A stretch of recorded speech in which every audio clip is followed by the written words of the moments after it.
Hello everyone और स्वागत है आपका ज्ञान का डब्बा के इस एपिसोड पे। और आज के एपिसोड में हम बात करेंगे ड्रोन्स की। ज्ञान का डब्बा। मेरा नाम मिहिर भट्ट है और मेरी कंपनी का नाम है ड्रैगनफ्लाई यूएवीज और मैं एक एरियल सिनेमाटोग्राफर हूँ इंडियन फिल्म इंडस्ट्री में पिछले 5 साल से। और इस दौरान मुझे मौका मिला है बड़े प्रोजेक्ट्स पर काम करने का, जैसे अंधाधुंध, सिम्बा, बागी 3, पातालोक और कई सारे ऐसे प्रोजेक्ट्स। तो चलिए शुरू करते हैं हम बातें ड्रोन्स की। आपको तो पता ही है कि ड्रोन्स आजकल बहुत ज़्यादा पॉपुलर हो गए हैं और ऐसा लग रहा है कि ये तो बस शुरुआत है। तो चलिए हम भी शुरू करते हैं बेसिक्स से। ड्रोन का टेक्निकल नाम है UAV यानी अनमैन्ड एरियल व्हीकल। एक ऐसा उड़ता डिवाइस जिसे कंट्रोल करने के लिए आपको उसमें बैठने की ज़रूरत नहीं है और एक ऐसा उड़ता डिवाइस जिसके अंदर कोई जीव ना हो।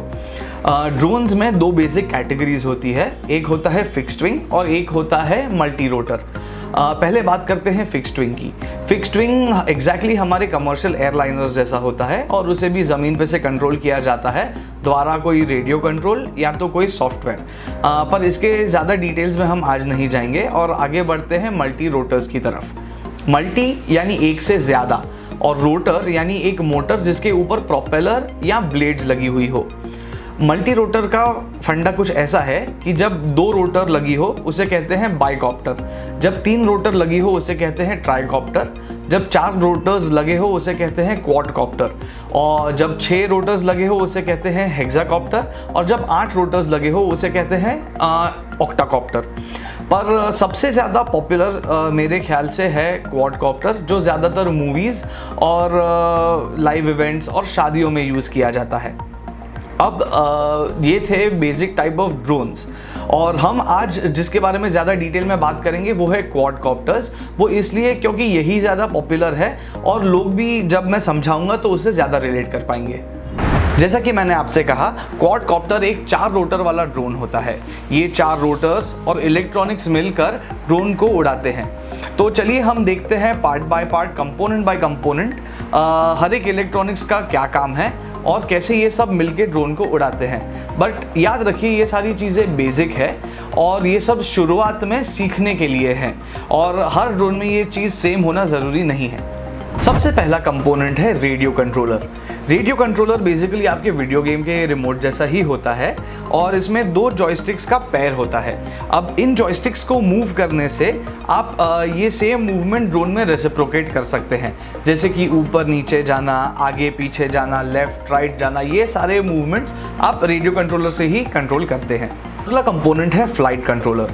फ्लाइट कंट्रोलर जिसे FC भी कहा जाता है, वो ड्रोन का मदरबोर्ड होता है। ऐसा समझ लीजिए कि यही ड्रोन का ब्रेन है। अब जब रेडियो कंट्रोलर से आप सिग्नल भेजते हैं ड्रोन को, वो सबसे पहले फ्लाइट कंट्रोलर में ही जाता है और ये फ्लाइट कंट्रोलर ही बाकी सारे कंपोनेंट्स को बताता है कि उन्हें क्या करना है। हमारा अगला कंपोनेंट है इलेक्ट्रॉनिक स्पीड कंट्रोलर, जिसे हम ज़्यादातर ESC भी कहते हैं। अब ESC का मेजर काम है मोटर्स को पावर देना और जैसे कमांड आता है फ्लाइट कंट्रोलर से उस हिसाब से मोटर्स की स्पीड कंट्रोल करना। ड्रोन की मूवमेंट के लिए बहुत ही ज़्यादा ज़रूरी होता है कि हम मोटर्स की स्पीड को कंट्रोल करें और ये जो मोटर की स्पीड में जो चेंजेस आते हैं वही मेजर रीज़न होता है हमारे ड्रोन के मूवमेंट का। हमारा अगला कंपोनेंट है मोटर्स एंड प्रोपेलर्स। हमारे जो ड्रोन के मोटर्स हैं उन्हें पावर और इंस्ट्रक्शन दोनों ESC से मिलता है और हमारे मोटर से कनेक्ट होते हैं हमारे प्रोपेलर्स यानी ब्लेड्स। जब मोटर प्रोपेलर को घुमाता है तब एक तरीके का डाउनवर्ड फोर्स क्रिएट होता है जिसे हम कहते हैं थ्रस्ट, और थ्रस्ट एक मेजर वजह है हमारे ड्रोन के उड़ने के लिए। हमारा अगला और आखिरी कंपोनेंट है हमारी बैटरी। अभी तक की हम जितने भी कंपोनेंट्स और इलेक्ट्रॉनिक्स की बात कर रहे थे वो सबको काम करने के लिए चाहिए इलेक्ट्रिक पावर और ये पावर देती है हमारी बैटरी। ड्रोन्स में ज़्यादातर यूज़ होती है लिथियम पॉलीमर बैटरीज, जिन्हें हम लाइपो बैटरीज भी कहते हैं। अब लाइपो बैटरीज की खासियत ये है कि इनका वज़न भी काफ़ी कम होता है और इनमें हाई एनर्जी डेंसिटी होती है, जिसका ये मतलब है कि बाकी सारी बैटरीज के मुकाबले इनका वज़न काफ़ी कम होता है और जो पावर आउटपुट हमें मिलेगा वो काफ़ी हाई होता है। और हमेशा याद रखिए कि कोई भी फ्लाइंग ऑब्जेक्ट को जब आप डिज़ाइन कर रहे हो, one of the most important factors जो चीज़ें अफेक्ट करती है इस फ्लाइंग ऑब्जेक्ट को, वो होता है उसका वेट। ये थे हमारे सारे कंपोनेंट्स। अब देखते हैं कि ये सारे कंपोनेंट्स साथ में मिलकर कैसे हमारे ड्रोन को उड़ने में मदद करते हैं।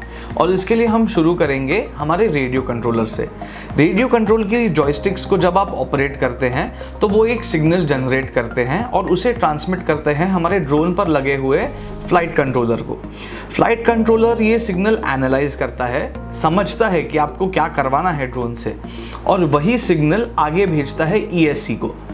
अब ये ESC मोटर्स को ऐसा सिग्नल भेजता है जिनमें मोटर्स को पता चल जाता है कि उन्हें किस स्पीड पर घूमना है, और उसी से हमारा मूव एग्जीक्यूट होता है, यानी हमारा मूव कंप्लीट होता है। अब समझने के लिए कि ड्रोन के रोटर्स के घूमने से कैसे ड्रोन की मूवमेंट होती है, हमें समझने पड़ेंगे ड्रोन के 4 बेसिक एक्सिसेस ऑफ मूवमेंट। चलिए समझते हैं हमारे ड्रोन के 4 बेसिक मूवमेंट्स।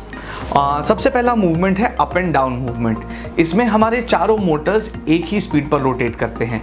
ऊपर जाने के लिए चारों फास्ट हो जाते हैं और ड्रोन ऊपर जाता है, और नीचे आने के लिए चारों सेम स्पीड पर स्लो हो जाते हैं और हमारा ड्रोन नीचे आता है। हमारा सेकेंड मूवमेंट है साइड टू साइड मूवमेंट। इस मूवमेंट में जिस साइड पर ड्रोन का मूवमेंट चाहिए उस साइड की मोटर्स हो जाती हैं स्लो। फॉर एग्जांपल अगर ड्रोन को जाना है लेफ्ट तो ये मोटर और ये मोटर दोनों हो जाएंगी स्लो, जिसके वजह से ड्रोन सिर्फ ऐसा थोड़ा डिप हो जाएगा, और ये जो 2 बाकी की मोटर्स है जो फास्ट है वो ड्रोन को पुश करेंगी टुवर्ड्स द लेफ्ट। हमारा अगला मूवमेंट है फॉरवर्ड एंड बैक मूवमेंट, आगे जाना और पीछे आना। इस मूवमेंट में same very similar to side movement, आगे के 2 प्रोपेलर्स फास्ट हो जाते हैं और पीछे के 2 स्लो हो जाते हैं, तब हमारा ड्रोन जाएगा पीछे। और जब आगे जाना है तब हमारे आगे के 2 मोटर्स हो जाते हैं स्लो और पीछे के 2 मोटर्स हो जाते हैं फास्ट, जिससे कि पीछे के 2 मोटर्स पुश करेंगे ड्रोन को आगे जाने की तरफ। और हमारा चौथा मूवमेंट है द पैन मूवमेंट, यानी एक ही जगह पर खड़े खड़े ड्रोन लेफ्ट में घूमेगा या तो राइट में घूमेगा। और इसमें क्या होता है कि जब आपको समझो ड्रोन को लेफ्ट की तरफ घुमाना है तो ड्रोन का आगे का लेफ्ट वाला मोटर और उसका डायगोनली ऑपोजिट मोटर ये दोनों हो जाएंगे स्लो, और बाकी के 2 जो रह गए वो हो जाएंगे फास्ट। उससे होगा क्या कि इस डायरेक्शन में ड्रोन घूमना भी चालू हो जाएगा, बट ये 2 जो फास्ट मूव हो रहे हैं उसके वजह से हमारा लिफ्ट भी मेंटेन होगा और ड्रोन नीचे नहीं जाएगा। सिमिलरली जब राइट के तरफ आपको पैन करना हो तो राइट वाले मोटर आगे की और उसकी ही डायगोनली ऑपोजिट मोटर हो जाती है स्लो, और बाकी के 2 मोटर्स हो जाते हैं फास्ट, और ड्रोन हमारा घूमता है राइट के तरफ पैन होते हुए। उम्मीद करता हूँ हमारे ड्रोन के चारों बेसिक मूवमेंट्स आपको समझ में आ गए हों।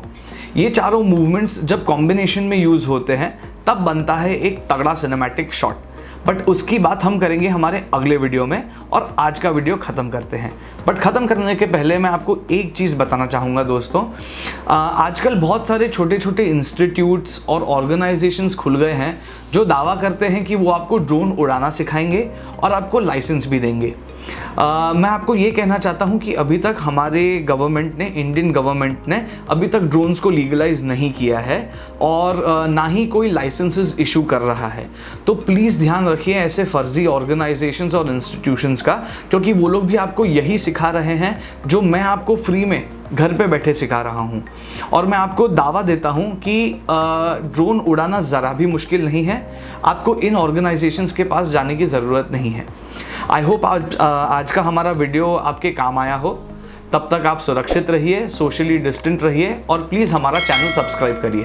Thank you.